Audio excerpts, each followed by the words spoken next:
Hello, today I thought we'd make something really pretty out of some leftover beads and things we have. So I thought we could make a suncatcher. This is a rose quartz one and this is what I'm going to be making today. Right, so what I need first, obviously rose quartz chips, puffy heart beads, which are probably 10 to 12 millimeter, some 4 millimeter clear biocon beads. So biocon beads are not round, they are shaped at the top and bottom, a bit diamond shape. It's really hard to see. I will show you on the bigger one because it's easier to see. They are not round, they're biocon shaped. So they're the small ones I'm going to be using.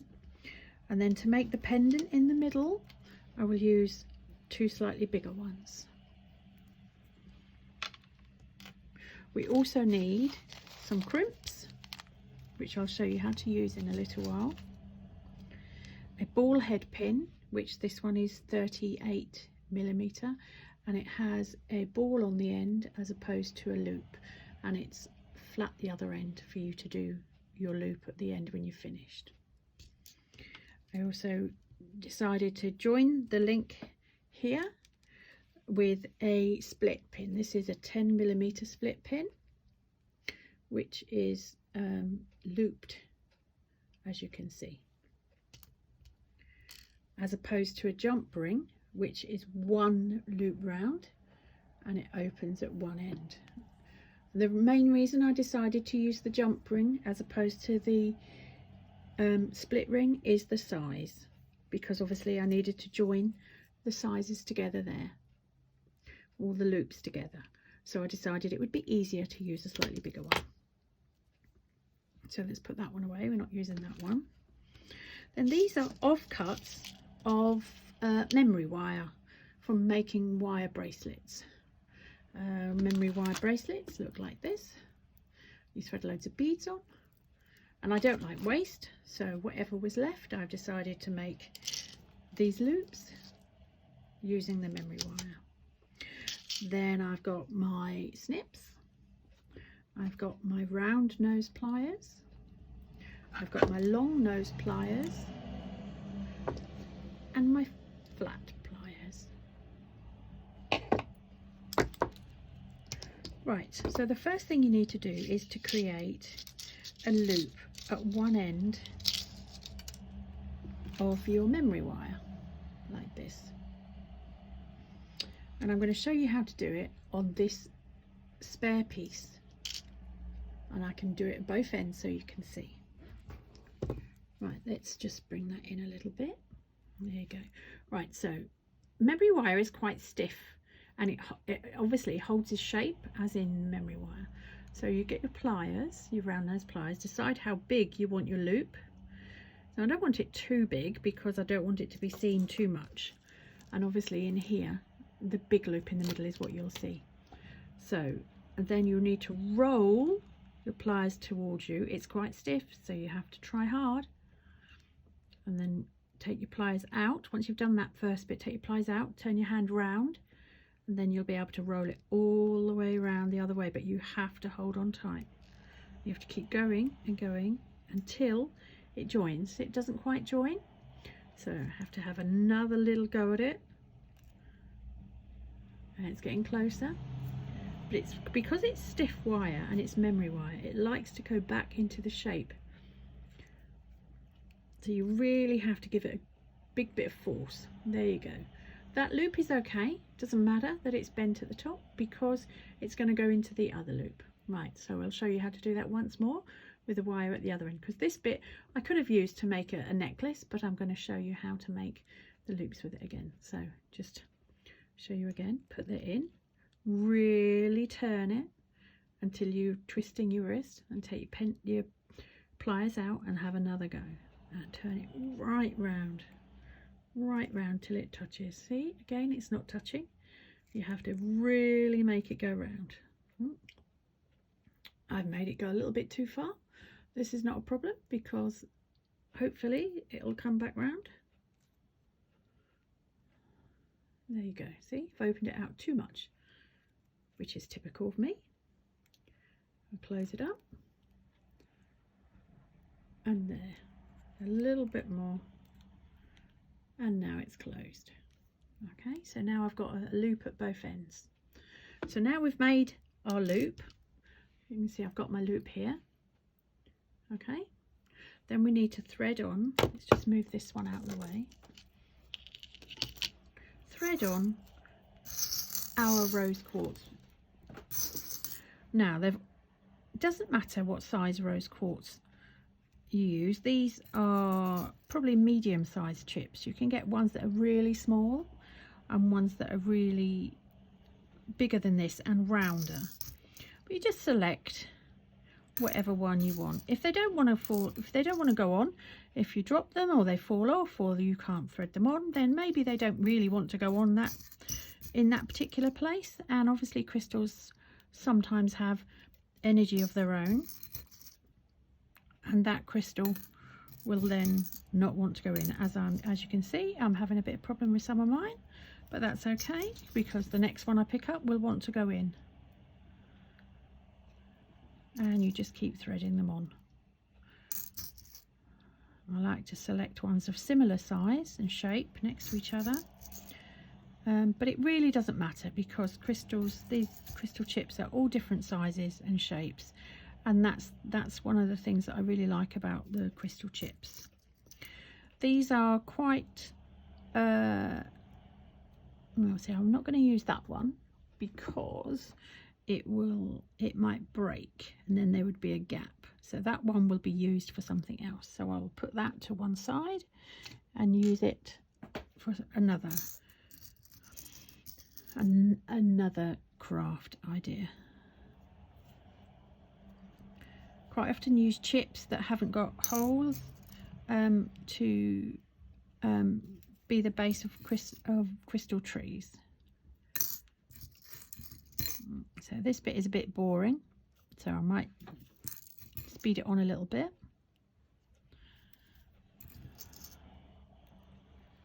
Just keep selecting until you've nearly filled up the whole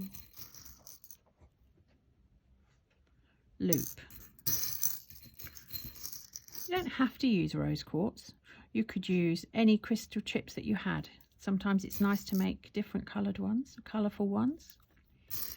These crystal chips are quite smooth. You can get ones that are not quite so smooth, but I find them a bit sharp on my fingers.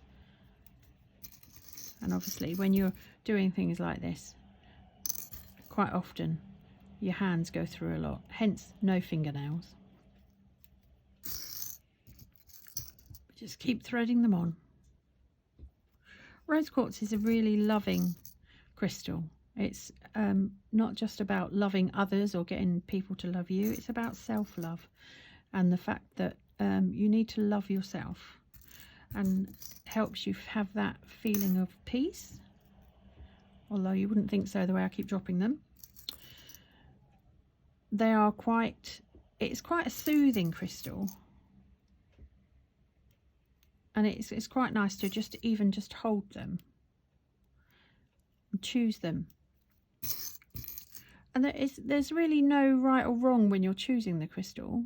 It's just, I like to have a little hunt around sometimes and find a specific shape to go next to another shape. So that's a flat one, but it fits that way, but it didn't fit that way. So I need to be careful with my next crystal that it makes that one stay down. So I'll choose a slightly bigger one with a flat edge one side, just to hold that one down, and that'll hold that one down quite nicely.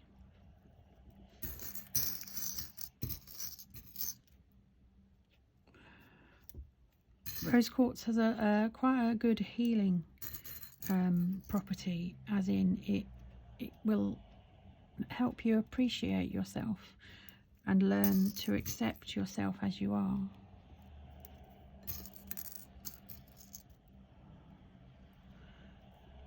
And you can see it's coming along quite nicely now. Feel free to zoom past this bit if it's getting a bit boring. or if my voice is doing your head in, because I'm sure it might. Oh, see, I won't use that one either. That one sounds like a good one. Right, see, it's coming on. Now, when I start coming to the end, I start thinking about, right, okay, I need to leave space for the loop on the other end. So I have to think about the crystal that I want on the end.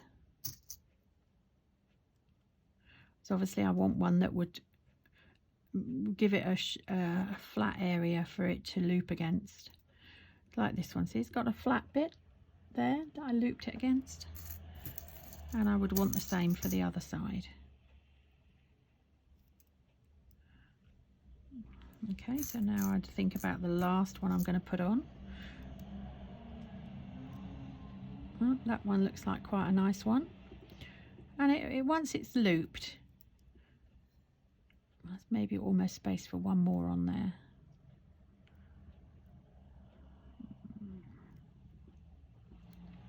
Take that one off for a second and put one more on. That one won't be the right shape. Let's try and find one the right shape that I want. That one maybe. I don't like that one on there. Let's take it off. Oh, let's have a look. So this is where it gets a bit like, oh, okay, do I have one the shape that I'm looking for? So I don't really know what shape I'm looking for. I'm just trying to decide which one looks good and fits in with the others, because obviously I don't have much space now, so that one doesn't go either. Let's try this one. It's looking at me, so oh, perfect. And then I'll put the one I was going to put on the end back on again, and that fits quite nicely. So now hopefully I've left enough space for me to make my loop.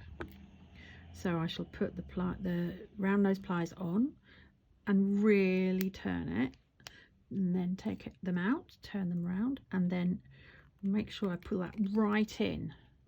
You see what I'm doing? Right in. Okay, right in against the stone or against the wire, so it's right in, so it's tight.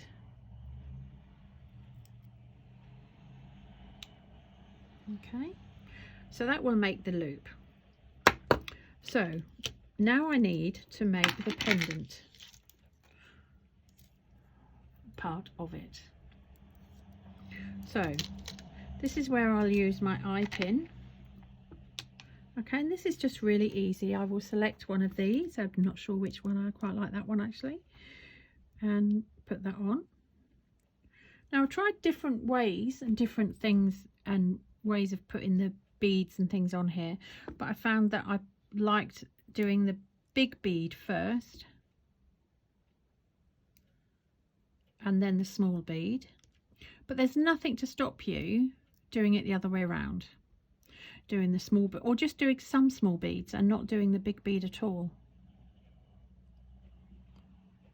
As I would show you if I could thread it. So you could do it that way around. So that is different to the way that I originally did it. It's entirely up to you how you like them done, and obviously you could use different coloured beads if you wanted to. I'm going to put it back round the other way because I quite like the fact that it goes the other way. I think the Biocon beads fit better in the top of a heart. Now you've got to make sure this is where the ball of the ball head pin goes at the bottom, so you've got to make sure that stays in the top, right in against the bottom, sorry, of the bead, the heart bead, because you're going to turn that loop and there is not a lot of space to make a loop. So there's a tiny little bit of space to make a loop.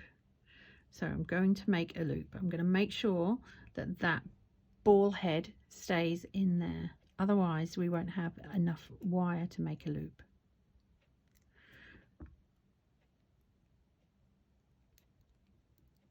I turned this one away from me.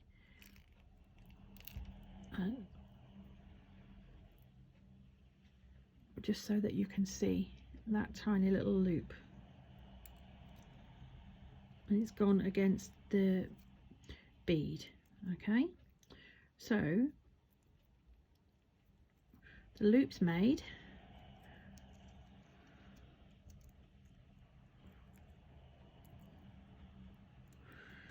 Right, so now we come and get the, let's move these out of the way, finished with those, the split pin. So now we need to get that split pin to go on the loop we've just made. And quite often, if you find it a bit fiddly, you can, once you've opened it and pushed it in a little, push the loop in a little bit, use your pliers to just pull it round like this. It makes it easier. See, now it's on. Okay, so that's on there.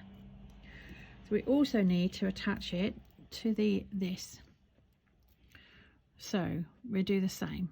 Open it up. I normally use my fingernails. You can get something to do it, but I use my fingernails and just push that loop over the end. And then use your pliers again to pull it round. Right, so now we've got that attached, so we need to attach this end. So we just do it exactly the same way. It's a little more awkward because you've got things in the way. So we're going to open the split pin and put the loop on.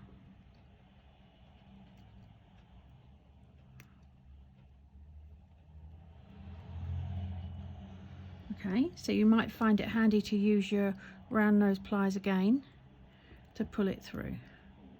It is a bit fiddly, but I can assure you with practice you can do it. I'm not fantastic at it, and I'm sure there's a lot of people out there that would tell me there's an easier way, but this is the way I do it, and that's all that matters. Right, there we are. They're attached. For some reason or other, it's not sitting very straight. It's definitely not sitting straight like the other one was. I think that's the angle of the loops. Let's see what I can do with that. I think we can twist those a bit like that to get it so that it's more upwards. That's definitely a bit better. Now I need to close that loop again because it's come open.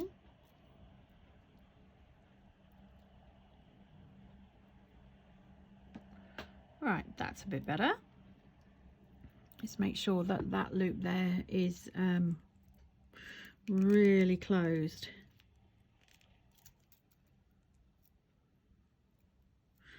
Against the crystal or against itself. Right, okay, so there it is, the loop, and the wire at the top will hold that there. Okay, it's still twisting over a little bit. Maybe I'll adjust the loop the other side. It's a bit of trial and error to know how to get it right. Oh, that's working okay now. Okay, so now we need to get some beading wire to make this part of the sun catcher. So this is my 0.38 millimeter and it coated beading wire. So I'll take a strand probably about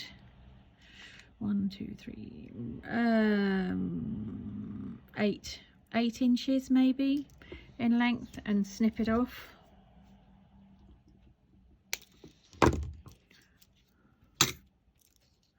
Okay, so this is where you need to get your crimps. Right, so I've got 3 because they're, well, I've got 4 because there's a little one hiding over there. So you need to get your crimp, thread the beading wire through the crimp, take the beading wire through your big loop on your pendant and back up through your crimp. I tend to crease it at the bottom and then slide the crimp back over so it goes over the piece you've just folded up. Okay, so both bits are in there. Okay, so then pull the crimp down, not all the way down. See, there's a little bit of space there.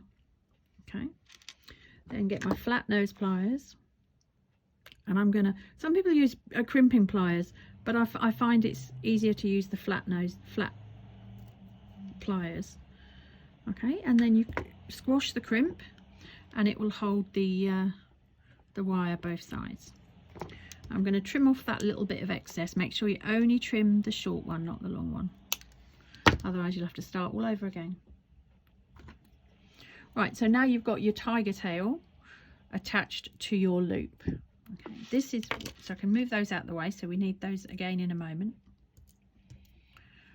So now I'm going to use some octagon beads, clear ones and pink ones. Pink ones obviously goes with the rose quartz, and I'm going to use 4mm clear biocon beads. Okay, these are glass beads. Okay, so I like to have even numbers, so I'm going to place 10 of the biocon 4mm biocon beads onto the tiger tail.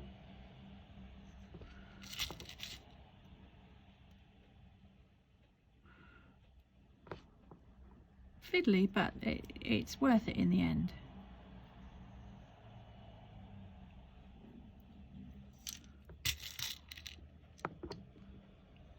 It only takes a few seconds, but you could use the rose quartz chips instead of clear beads, but I just thought it takes away from the bottom. Let's just check, see how many I've got on there, because I never remember. 1 2 3 4 5 6 7 8 9 10. So there's 10. Okay, then I'm going to put, again, I tried lots of different ways of deciding how to put these on. I did alternate. I did one pink, one blue, one pink, one pink, one clear, one pink, one clear, but then I ended up having all the pinks one side and all the clears the other. So I decided to put all the pinks together with 2 clears at the bottom and 2 clears at the top. But you could use all pink. You could use the chakra colours, so that would be red, orange, yellow, green, blue, turquoise and purple. But I decided pink is quite a popular colour, and I like the pink of the rose quartz. So the octagons are on, so then I'm going to do another 10 clear biocon beads.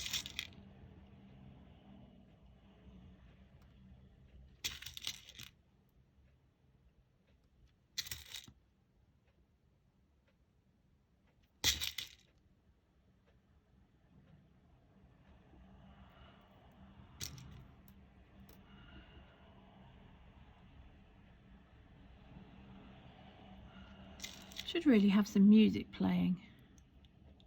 Like I said, I quite like the biocon beads as opposed to round beads, but I do use little round clear beads quite often.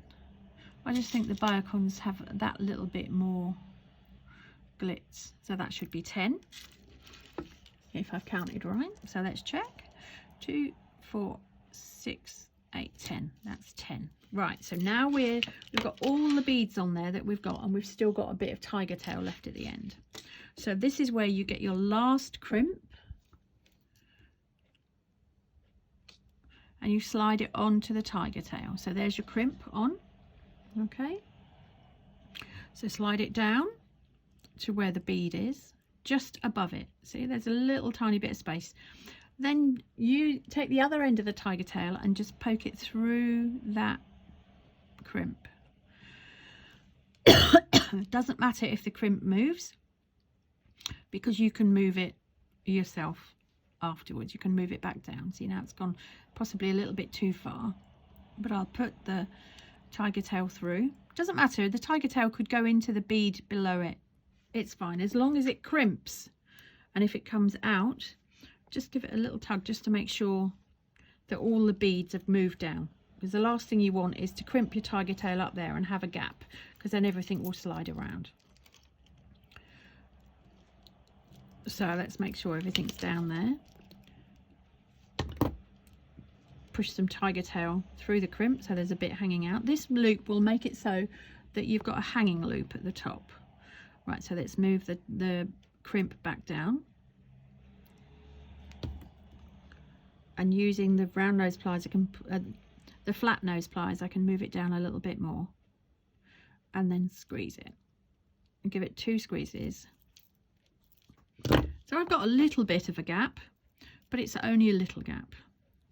Okay, if you don't want that little gap, you'd have to thread it all over again, and then snip off the excess piece of tiger tail. And there we are. You just make sure that's quite tight. The last thing you want is for it to fall off. There we are. We have made our rose quartz sun catcher. Okay, so it matches the other one.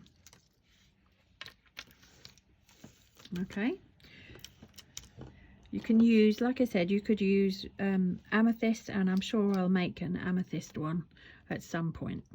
Okay, thank you for watching. Bye bye.